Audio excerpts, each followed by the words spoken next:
So I love Marvel, and last year they dropped a 6-part TV show based on one of my favourite characters ever, Moon Knight.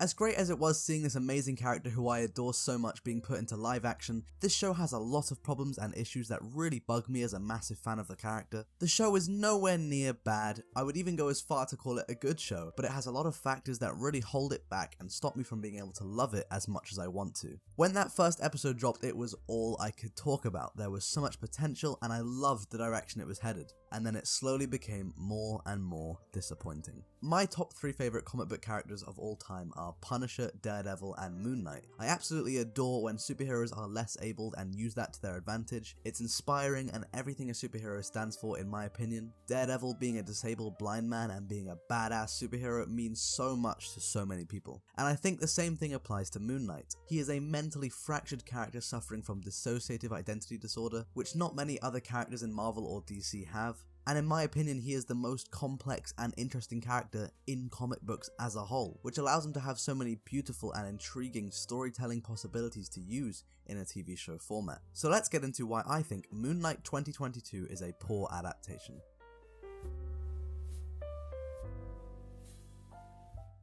I don't want to just make this video a complaining, negative bore, so I'm going to start with a few things I loved about the show and thought it did perfectly. Oscar fucking Isaac. In my opinion, he is the main driving force behind this show and is what really takes certain scenes to another level of comic book media. His performance is outstanding and everything I could ever want from a Moon Knight story. His ability to switch between his alters so perfectly and convey so much raw emotion is so admirable, and he deserves a shit ton of recognition for it. He has this charisma and attitude that fits the character so well, but also that mentally exhausted look and feel that Moon Knight carries so heavily. His performance being so undeniably amazing kind of makes me sad because of what could have been if given better material and a better story. I 100% want to see more of him in the MCU and think he could have a great dynamic with other characters like Spider-Man, my boy Matt Murdock, maybe even Punisher if he gets introduced. I couldn't ask for more when it comes to Oscar Isaac's performance as Moon Knight, and will forever be thankful to him for bringing the character to life the way he did. However, Marvel, please do a better job at casting actors that are actually the same religion as their character, because surprise surprise, Moon Knight is Jewish and Oscar Isaac is not. Even though I just discussed Moon Knight's place in the MCU, one part of the show that I thought shone brightly was how detached from the MCU it was. There wasn't constant reminders of Doctor Strange fucking Wong or Spider-Man taking a shit in Wakanda. It felt like its own genuine project and it thrived from that. Like I said, my disliking for this series was a slow, gradual one. It started off so beautifully with the masterpiece that is episode 1, perfect character introductions, perfect scenes, and that spectacular ending that left you foaming from the mouth for more Moon Knight content. Everything about episode 1 was perfect to me and it showed so much potential. The only episode I felt came close to this was episode 5. I loved how they showed Mark's trauma and the character dynamic between Mark and Steven. So yeah, episodes 1 and 5 were my favourites in the series and the only ones that I actually loved. Now I'm gonna take a quick second to talk about the soundtrack cause god damn, sorry if I butcher the name, but whoever Heshem Nazi is knocked it out of the park. And that's only talking about the score. The actual song choices hit so perfectly, from to all the Egyptian rap that had me jamming after every episode. I was listening to the entire soundtrack on repeat for months. It fitted the character perfectly and was everything I could ask for. The show genuinely had some really good ideas and themes that you could just about make out through the jumbled tone. The idea of trauma and dealing with it throughout the show was done really well and had some satisfying moments. But yeah, that's about all I could think of when it comes to the stuff I genuinely liked about this TV show, so let's switch it up and talk about the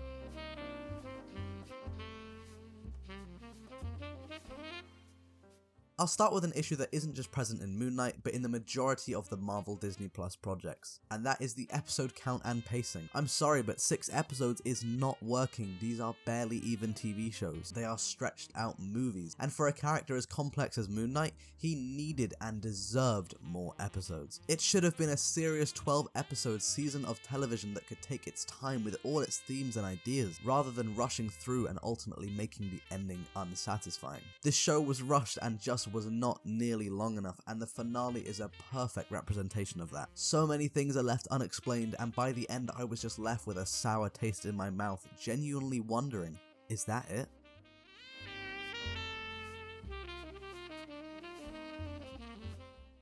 So seeing as we are talking about the comics, I'm going to go over a brief history of Moon Knight and his origins and what the most important parts of his character are. Most of you watching will already know this, but Mark Spector, the son of a Jewish rabbi, was a soldier turned CIA operative turned mercenary, who suffered from DID, and on a mission in Egypt, Mark was betrayed and killed by his most infamous villain, Bushman. Before death, he managed to crawl his way to a temple where he was revived by the Egyptian god of the moon, Khonshu, which also happens to be the name of my gecko. Anyway, Khonshu granted him with superhuman abilities and made him swear to protect the Travelers of the Night and become his fist of vengeance, his Moon Knight. Sadly, this meant that Mark now owed his life to Khonshu, and many of his stories revolve around the manipulation that takes place between Mark and the skeleton bird himself. Let's begin with my number one most hated change from the comics that this show did, and that is the use of Mr. Knight. In the comics, Mr. Knight is a cold, unpredictable, almost detective-like personality that Mark develops. The police recognize him as a helper and let him assist them on cases, and overall he is just badass. The thing is, Mark develops Mr. Knight later on and can even act as a representation for his character development and how he has learned to be more professional with his superhero activities, which is why the Moon Knight TV show using Mr. Knight in Mark's first on-screen appearance ever baffles me. It's like if they introduced the symbiote in the first Spider-Man movie. It just does not make any sense. In reality, this could work if done well, but they take the personality of Mr. Knight and change it to just be Stephen Grant's personal Moon Knight suit that he can summon. In the comics, Moon Knight and Mr. Knight are separate personalities, whereas in the show, they are just simply different attires for Mark and Stephen.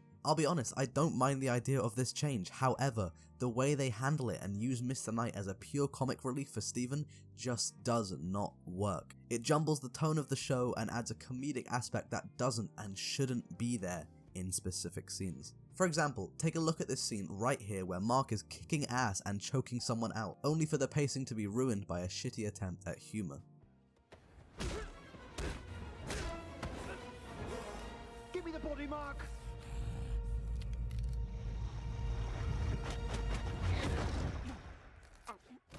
Sorry. You alright? That to me represents the whole problem that I have with the Mr. Knight changes and the overall use of him in the show. Changes from the comics are not a bad thing, in fact they can be fantastic. For example, Thanos' motives being changed from wanting to have sex with Lady Death to instead wanting to end suffering and have balance in the universe is a great change. However, comic changes can also be terrible, such as changing Miss Marvel's stretchy powers to just having her make lights harden. Unfortunately, the Moon Knight show falls into the bad comic changes category, and the Mr. Knight stuff is a painfully bad change. In the comics, Moon Knight has supporting characters such as his helicopter-flying best friend Frenchie, his love interest Marlene, and even his other personality, Jake Lockley. In the show, Frenchie was completely removed, Marlene was switched with Layla to fit the story better, which actually kind of worked, and Jake Lockley was only even hinted at and used for cheap cop-outs in fight scenes. To me, it just feels extremely lazy. Why not stick to the source material that you are basing your entire TV show off of? Or make good, effective changes that improve the quality of the show. It's creative decisions and changes like these that make me dread a second season. Moon Knight is a street-level superhero. Similar to Daredevil and Spider-Man, he operates in New York and protects the Travelers of the Night from harm. However, the show decides to take this street-level character to god tier and have his first on-screen appearance be too focused on giant CGI gods fighting and this overall grand-scale story that just does not fit for season 1 of a Moon Knight show. I actually think all of these god-level story ideas are really cool, but for his first appearance it does not work at all. This could definitely be done later on in a season 2 or 3 as it would feel like a natural progression in storytelling, but at this stage in his on-screen presence, it's not an idea that I agree with. The team behind the show had so many possible street-level stories that they could tell that would feel true to the character, but instead they tried to tell something completely different, and while I respect them for trying, I'm afraid it didn't resonate with me at all. Now, one of the most disappointing aspects of this 6-part show was the wasted potential of Ethan Hawke as Arthur Harrow. When I first heard about them using some random Moon Knight character from the 80s as the main antagonist of his first show, I was very skeptical. Then I saw the promotional material, Ethan Hawke's interview interviews, and I was beyond excited to see what they do with this basically original character. Unfortunately, I was right to be skeptical, as while he started off good, Arthur Harrow's character completely fell off for me in the latter half of the show. When he was first introduced with his weird crunchy glass sandals and scarily calm tone, I was very intrigued to see where this cult leader was going. But in the final episode, they basically abandoned all this interesting intellectual debate and made him just a guy with purple laser beams and basic final fight combat. You could definitely argue that I am being too harsh on this villain, and I'd understand that. But when you look at Moon Knight's badass rogues gallery, you can understand my disappointment. We could have had an entire season based around Mark and Bushman's rivalry, or any of his other badass villains roster, including the Black Spectre, Midnight, Stained Glass Scarlet, or even Midnight Man. I know Arthur Harrow is nowhere near the worst villain in the MCU, but when you take a quick look at Moon Knight's rogues gallery, you just feel this longing for something more than what they gave us in the show. My final and arguably the most important criticism of the show is how they handled Mark's dissociative identity disorder and his Judaism, both of which are incredibly important to the character. Firstly, his religion. As I myself am not Jewish, I reached out to a friend on Twitter and got their permission to use their thread on this issue in my video, so all credit to them, and the thread will be linked in the description for you to read in more detail if you wish. Mark Spector is Jewish and his dad is a rabbi. The show did not hire any Jewish people for major roles, and their main consultant wasn't even Orthodox, meaning how his religion was adapted was never going to be great. What this results in is the fact that if you removed all mentions of Mark's Judaism from the show, you would have the exact same show. Taking away basically all aspects of his religion, in turn, takes away so much from the character. When it comes to his dissociative identity disorder, I don't want to speak too much about it, as I really don't want to speak for a community that I'm not a part of, but I will say the fact that they use his alter Jake basically as a tease for the future instead of just representing him properly in the story, to me is disrespectful and not what I wanted out of a Moon Knight story. And the fact that they never even say that he has this disorder out loud is just so weird to me, almost as if they didn't want to mention it up front. So overall, the representation of his religion and disorder was handled very poorly and needs to be improved in later seasons. Before I end the video, I want to clarify it's okay if you like this show. It's great even. Digital media is subjective. But for me, it's just not what I wanted out of a Moon Knight TV show, and more importantly, a Moon Knight story. But that's all I have to say for now. Thank you so much for making it this far and listening to why I think Moon Knight 2022 is a poor adaptation. If you enjoyed this video, then please subscribe to my channel and like the video so more people will see it. Leave a comment telling me if you agree or disagree with some of my points. I reply to basically everything, so I'd love to debate back and forth. And yeah, thanks again. Love you all. Stay safe. And peace out. Motherfucker better rely on Lex. Used to hit licks like IRS. Everybody acting like they really wanna help me. Come get me out of this lion's den. I repeat, I don't repent. Answer me, don't fuck with them. Answer the call, that's none of my fault, but we can keep on and all pretend.